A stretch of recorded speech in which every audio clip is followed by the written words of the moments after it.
विधानसभा चुनाव 2025 का पहला चरण नजदीक आते ही राजनीतिक सरगर्मी अपने चरम पर पहुंच चुकी है।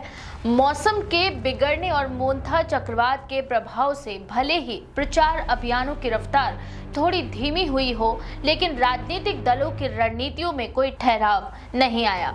इसी बीच भारतीय जनता पार्टी की ओर से एक नई रणनीति चर्चाओं में है, जिसमें प्रधानमंत्री नरेंद्र मोदी और यूपी के सीएम योगी आदित्यनाथ की जनसभाओं को लेकर सूक्ष्म प्लानिंग की गई है।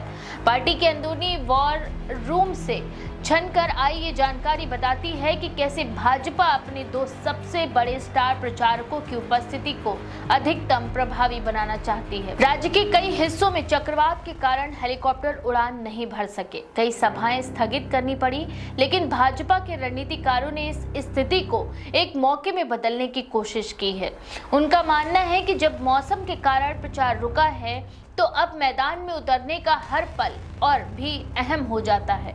इसी सोच के तहत पार्टी ने पीएम नरेंद्र मोदी और योगी आदित्यनाथ के कार्यक्रमों को इस तरह डिजाइन किया है कि दोनों ही नेताओं की सभाओं का प्रभाव एक दूसरे को पूरक करते हुए अधिकतम राजनीतिक लाभ दे सके। पार्टी सूत्रों के मुताबिक पीएम नरेंद्र मोदी की सभा जहां होगी, उसी क्षेत्र में योगी आदित्यनाथ की सभा नहीं रखी जा रही है। इसके बजाय उनके कार्यक्रम उस क्षेत्र के पड़ोसी जिले या विधानसभा क्षेत्र में आयोजित की जा रही है, ताकि दोनों नेताओं के प्रभाव का दायरा बढ़ सके। इस रणनीति का उद्देश्य है कि प्रधानमंत्री की सभा से जो माहौल और ऊर्जा पैदा हो, उसे योगी आदित्यनाथ की सभा के जरिए आसपास के इलाकों तक फैलाया जा सके। इस रणनीति के उदाहरण के तौर पर सिवान और सारण जिलों का उल्लेख किया जा रहा है। योगी आदित्यनाथ ने सिवान की 3 विधानसभा सीटों पर भाजपा प्रत्याशियों के लिए प्रचार किया था, जबकि प्रधानमंत्री मोदी की सभा सारण के छपरा में रखी गई। इसी तरह पटना जिले के दानापुर में योगी आदित्यनाथ की सभा आयोजित की गई।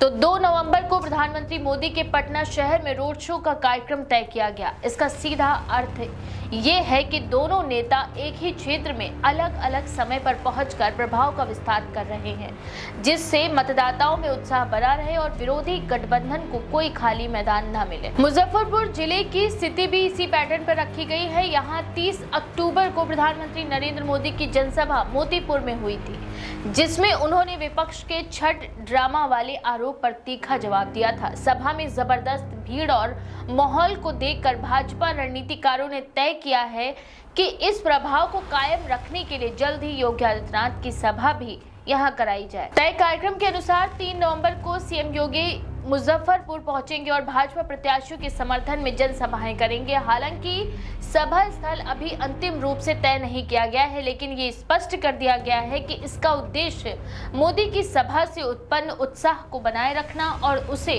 वोटों में तब्दील करना है। भाजपा की इस रणनीति को पार्टी के भीतर प्रभाव विस्तार अभियान कहा जा रहा है। इसके तहत एक नेता की रैली को दूसरे नेता की उपस्थिति से समर्थन देने का प्लान है, ताकि संदेश ये जाए कि एनडीए एकजुट है और हर स्तर पर विपक्ष से कई कदम आगे है। रणनीतिकारों का कहना है कि ये तरीका वोटों के बिखराव को भी रोकने में मदद करेगा, क्योंकि मोदी और योगी की जोड़ी एनडीए के कोर वोटरों के साथ ही साथ तटस्थ मतदाताओं पर भी असर डालती है।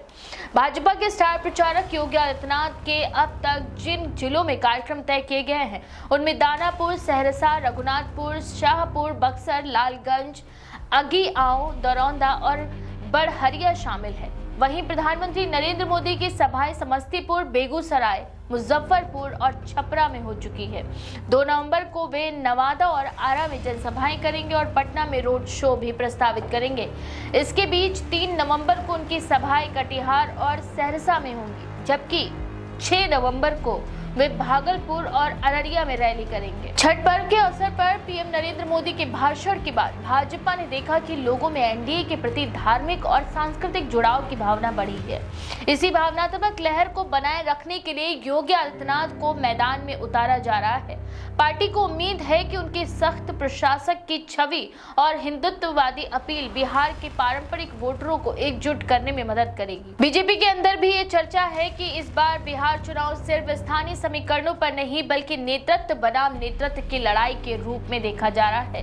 तेजस्वी यादव की सभाओं के मुकाबले योगी आदित्यनाथ की सभाओं में अधिक भीड़ जुटने की संभावना जताई जा रही है। एनडीए इस बात पर भरोसा कर रहा है कि मोदी और योगी की एकजुटता, संगठन के अनुशासन और एनडीए के सहयोगी दलों की सक्रियता से वह विपक्षी महागठबंधन को कड़ी चुनौती देगा। राजनीतिक पंडितों का कहना है कि भाजपा की ये रणनीति न केवल चुनावी मैदान में लाभदायक साबित हो सकती है, बल्कि भविष्य की राजनीति का संकेत भी देती है, क्योंकि इसमें नरेंद्र मोदी के बाद योगी आदित्यनाथ को पार्टी का राष्ट्रीय चेहरा बनने की दिशा में आगे बढ़ते हुए देखा जा रहा है।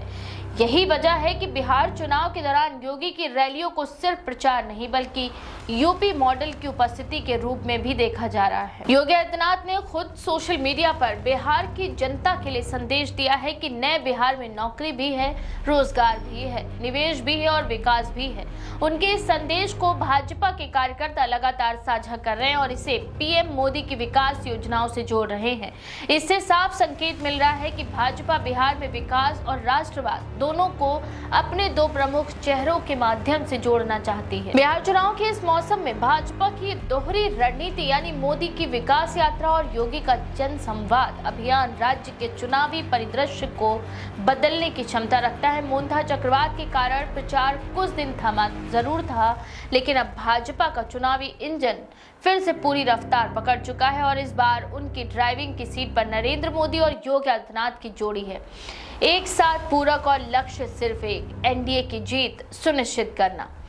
इस बारे में आपका क्या विचार है? अपनी राय कमेंट सेक्शन में जरूर लिखें। ऐसी और भी खबरों के लिए देखते रहें द पेज 19।